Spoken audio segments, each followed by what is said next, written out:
Okay, this is going to be a very wordy description, so please bear with me. It's a very big game. Developed by a Nexon subsidiary, Mint Rocket, Dave the Diver is a sort of action-adventure and restaurant management hybrid and a bunch of other stuff. Dave is tasked with fishing for ingredients during the day and helping to serve food at the restaurant at night. The game is apparently based on a real-life restaurant on Jeju Island near South Korea, or part of South Korea, whose owner also dives for ingredients during the day and serves them in the evening. Fishing is relatively simple. Dave has a harpoon gun that shoots enemies that can then be reeled in. He also has a gun for enemies that fight back or need weakening before they can be collected. There's a lot more nuance to this with different weapon types and abilities that you can pick up during a dive, but I'll let you discover those. The player needs to manage their O2 meter, which is lost over time or if you take damage, and if you run out the dive is over and you'll have to try again later. You can either leave by reaching the water's surface or by taking escape pods, which are thankfully available at all depths in the sea. Considering how deep later dives go and how long they can take, they are an absolutely incredible design choice.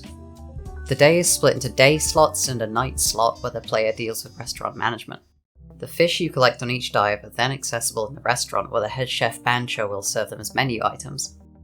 Menu items can be upgraded if you have an excess supply of the ingredients, meaning that even surface level fish will hold some value when sold in the restaurant. Each of these upgrades has a chance to be accompanied by animations of Bancho preparing some kind of food, though they don't relate exactly to the item being upgraded. The player can also hire staff to the restaurant to prepare food or serve customers. Staff can be trained to increase their stats or to unlock extra abilities like pouring beer or green tea, which are usually handled by the player. Now that we've covered the fishing and the restaurant management, there's about 70 more things to cover, but in effect there's like a whole story about these sea people, underwater people. There's like side things that other characters do. There's a trading card guy who tells you all the items and fish you've collected. There's a photographer. There's a bunch of people who show up in the restaurant who need certain quotas fulfilling. There's special events in the restaurant that require different types of fish that can only be collected during the night or in the day or in certain areas. There's a farming mini game. There's a fish farming side thing, which is frustratingly where my dislikes of Dave the Diver come in.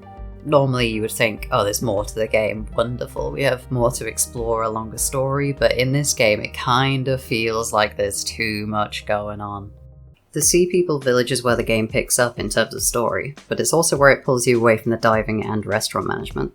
The movement in the village is slow like the diving portion, but here you're moving slowly through a big hub world with no fishing in between. There is a transport option provided, but this costs money that you have to earn playing minigames in the village, the place I'd like to spend the least time possible in. They also decided to include some of the crossover event quest things here, like Balatro, which pads this part of the game even more. It's charming that they're included, but they don't need to be there. Though the section after this is really good. There's a puzzle section, which is really fun. There's a stealth section, which is not fun. There are puzzle games that are actually integrated into the story, which I feel like is a much better way of handling it. Though if you do find yourself stopping at this point in the game, I must say that it's still worth the price of admission. Every character has their own unique animations during conversation. Everything in the sushi restaurant game serves a purpose. All of the weapon and menu item upgrade animations are so pretty that I can't recommend this game enough, even with its flaws. This game would also be great for a Steam Deck or any other handheld device. Dave the Diver is available now on all platforms.